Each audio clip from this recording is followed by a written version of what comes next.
వారందరికీ ధన్యవాదములు. నమస్తే. చాలా వీడియోలు చేసి పెడుతూ ఉన్నాను. మరి నచ్చినట్లయితే లైక్ చేయండి, షేర్ చేయండి, సబ్స్క్రైబ్ చేయండి. మనకి జాతక చక్రం చూసినప్పుడు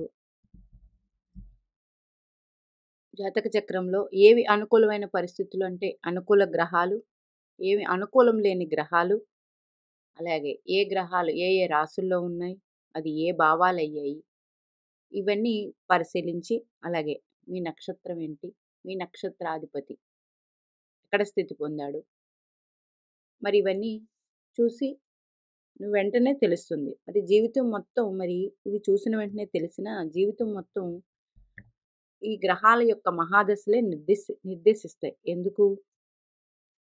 ఒక గ్రహం ఒక గ్రహం రాజయోగం ఇస్తుందంటే ఆ దశ రావాలి. వస్తే దాని తాలూకా ఫలితాలు అందుకుని అద్భుతంగా ఉంటుంది. మరి రాదండి ఎలాగా? అంతర్దశల్లో కూడా అందుకోవచ్చు. కానీ ఒక గ్రహం అద్భుతమైన ఫలితాలు ఇస్తున్నప్పుడు ఆ దశ మనం అందుకున్నప్పుడే కదా దాని ఫలితం మరింత ఎక్కువగా ఉంటుంది సుఖ జీవితానికి. మరి ఒక గృహం మనం ఏర్పరచుకుంటాం. మరి ఆ గృహం అనుభవిస్తేనే కదా మనం దాని యొక్క పూర్తి సంతోషాన్ని అందుకుంటాం. అలాగే జీ జాతక చక్రంలో యోగాలు ఉంటాయి, అవయోగాలు ఉంటాయి. యోగాలు ఉన్న దశలు వస్తే మనకి చాలా మంచిది.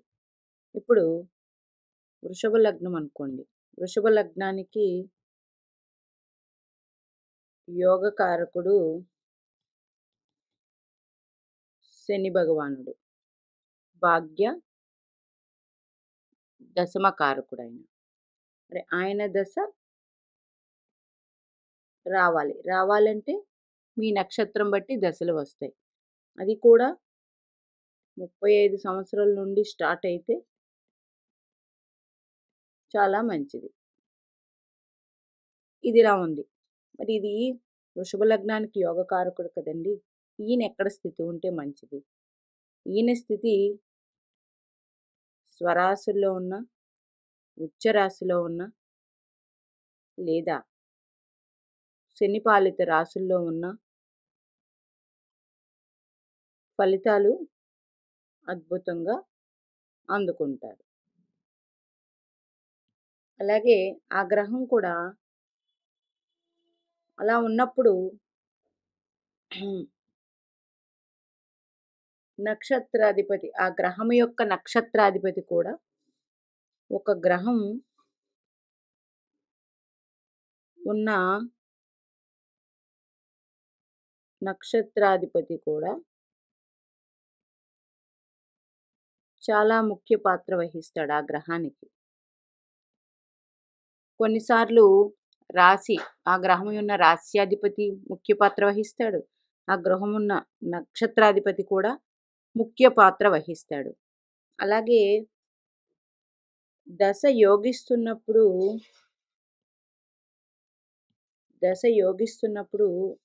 ఆ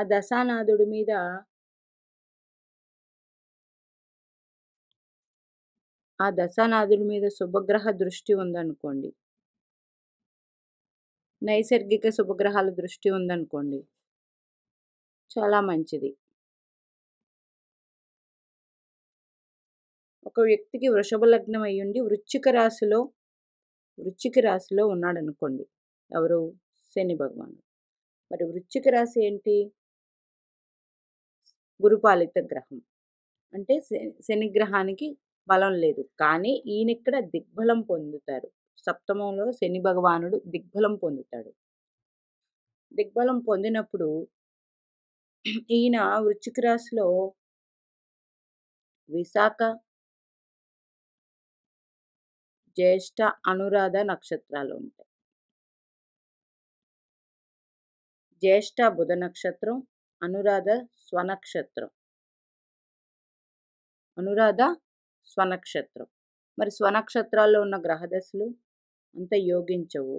కానీ ఇక్కడ దిగ్బలం పొంది శని భగవానుడు దిగ్బలం పొంది శనిపాలిత నక్షత్రంలో ఉండి ఆ శని భగవానుడు ఆ శని భగవానుడు కాలపురుష కుండల వృశ్చిక రాశికి అష్టమ వ్యయాలకి శని భగవానుడు కారకత్వం. కాలపురుష కుండల చక్రాన్ని కారకత్వ ప్లేస్‌లో ఉండి తన సొంత రాశి అయిన మకర రాశిని తృతీయ దృష్టితో వీక్షిస్తూ ఉంటాడు. కాబట్టి ఈ వ్యక్తికి సుమారు 30 ఏళ్ళు, 35 ఏళ్ళకి ఈ దశ స్టార్ట్ అయ్యి ఉంటే యోగిస్తది. మరి ఇక్కడ భాగ్య దశమ కారకుడు కాబట్టి వీరికి ఉద్యోగంలో ఉన్నతి, భాగ్యయోగం ఉంటుంది. మరి దీనితో పాటు ఇందాక చెప్పినట్టు ఈ లగ్నానికి వృషభ లగ్నానికి గురుడు పాపి అయినప్పటికీ ఒకవేళ సింహరాశిలో గురుస్థితి ఉండి పంచమ దృష్టితో శని భగవాన్ని చూస్తూ ఉంటే నైసర్గిక శుభగ్రహం కాబట్టి వెరీ గుడ్. ఇంకా తొందరగా వీరు అనుకున్న పనులన్నీ అవుతాయి. ఇట్లా తీసుకోండి. లేదండి మరి శని భగవానుడు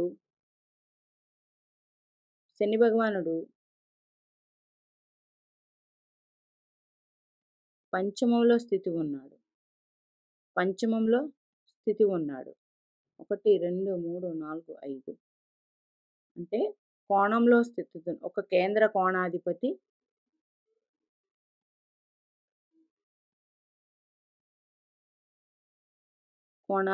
ఇంకొక కోణంలో స్థితి ఉండి రాజయోగాన్ని ఇస్తాడు.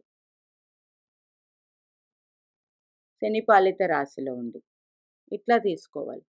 మీకు మీ నక్షత్రం బట్టి గ్రహదశలు చూసుకోండి. మీ జాతక చక్రం తీసి 1 అశ్విని నక్షత్రం అనుకోండి,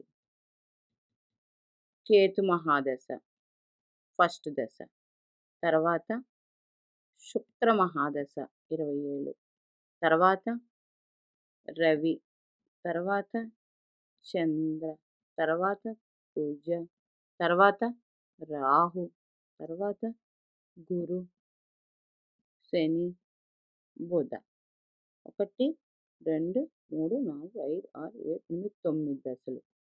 సుమారు 120 సంవత్సరాలు రాయబడుతుంది.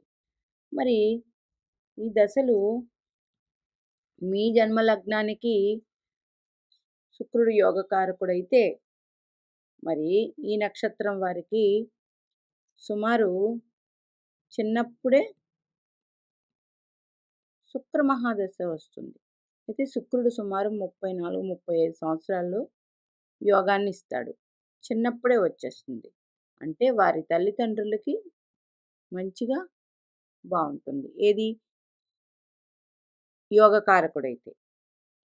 మకర లగ్నం తీసుకోండి, శుక్ర భగవానుడు యోగకారకుడు. కుంభలగ్నానికి శుక్ర భగవానుడు యోగకారకుడు.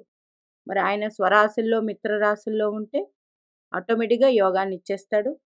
మరి ఇలా ఉన్నప్పుడు అద్భుతమైన ఫలితాలు అందుకుంటారు. జాతక చక్రం ఉదాహరణలు చెప్పమన్నారు కాబట్టి చెప్తూ ఉన్నాను. ఇట్లా తీసుకోండి. మరి రవి మహాదశ వచ్చింది వీరికే. శుక్రుడి తర్వాత రవి మహాదశ వచ్చింది. సింహలగ్నం అయ్యింది. లగ్నాధిపతి దశ సింహలగ్నం అయ్యింది. రవి స్వక్షేత్రంలో ఉన్నాడు లేదు, రవి మిత్రక్షేత్రంలో ఉన్నాడు. గుడ్. రవి భగవానుడు మేషరాశిలో ఉన్నాడు. Very good. మిథున రాశిలో ధనుసు రాశిలో ఉన్నాడు. Very good. ఇలా వచ్చి లగ్నకారకుడైన రవి మహాదశ వచ్చిందనుకోండి, అశ్విని నక్షత్రంలో పుట్టి మంచి పరిస్థితులు, అద్భుతమైన రాజయోగాలు వీరికి ఉంటాయి. ఇట్లా తీసుకోండి. యోగించాలంటే ఆ గ్రహాలు ఏ రాశిలో ఏ నక్షత్రాల్లో స్థితి పొందాయి, దాన్ని బట్టి ఏ రాశిలో స్థితి పొందాయి, ఆ రాశ్యాధిపతి మిత్రుడా, స్వరాశ, ఇలా ఉచ్చ రాశిలో ఉన్నాడా, దీన్ని బట్టి ఇవన్నీ యోగకారకమా కాదా అవన్నీ ఆధారపడు. మాకు శుక్ర మహాదశ వచ్చిందండి, యోగించట్లేదు ఎందుకండి? శుక్రుడు యోగకారుడు కాకపోతే మీకు శుక్ర మహాదశ యోగించదు, ఇబ్బందులు పాలు చేస్తాడు. అందుచేత మనకి దశ మొత్తం నిర్దేశిస్తది జీవితాన్ని. కాబట్టి ఆ దశానాథుడు ఎవరు అని తెలుసుకోవడం, ఆ దశానాథుడు ఏ నక్షత్రంలో ఉన్నాడు, ఎవరెవరు చూస్తున్నారు వారిని, ఆ దశానాథుడు శుభుడైతే ఎవరిని చూస్తూ ఉన్నాడు, వారి అంతర్దశలు, ఇలాగ ఏ రాశిలో ఉన్నారు, వారి అంతర్దశి. ఇప్పుడు సింహరాశి, సింహరాశి, వృశ్చిక లగ్నం, మకా పుబ్బ పుబ్బ చిన్నప్పుడే శుక్ర మహాదశ అయిపోతుంది. తర్వాత రవి మహాదశ. రవి దశమ కారకుడు, యోగిస్తాడు. అది అద్భుతమైన ఫలితాల్ని ఇస్తుంది. అలా తీసుకోండి. ప్రతి దశానాథుడు మీకు ఎక్కడ ఉన్నాడు, ఏ దశ అనుభవిస్తూ ఉన్నారు, ఆ దశానాథుడు యోగాన్ని ఇవ్వాలంటే మీ జన్మ లగ్నానికి యోగకారకుడై వారి స్థితి పొందిన రాస్యాధిపతి, స్థితి పొందిన నక్షత్రాధిపతి కారణమవుతారు. అలాగే ఆయన్ని ఎవరైనా పాపగ్రహాలు చూస్తుంటే ఇబ్బంది పాలవుతారు. లేదు ఆయనే రాజులాగా ఉంటే మంచి యోగాల్ని అందుకుంటారు. అందుకని జీవితం మొత్తం గ్రహం యొక్క మహాదశలు నిర్దేశిస్తబడతాయి కాబట్టి ఈ దశ మాకు గురు మహాదశ యోగించట్లేదండి. ఎందువల్ల? ఎందువల్లంటే అది మీకు యోగ కారకమా కాదా? అయితే నైసర్గిక శుభగ్రహాలు దృష్టి మంచిగా పనిచేస్తాయన్నాం కాబట్టి అది వేరు, ఇది వేరు. అందుచేత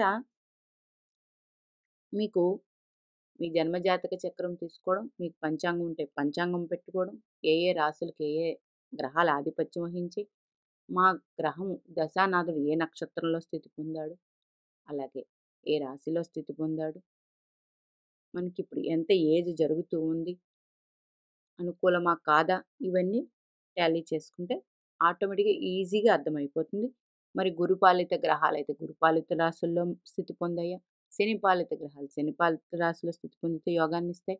ఇవన్నీ కూడా దశ మీద ఆధారపడుతూ ఉంటుంది. మీనాక్షి దేవి ఆశీస్సులు మనందరి మీద ఉండాలని కోరుకుంటూ నమస్తే.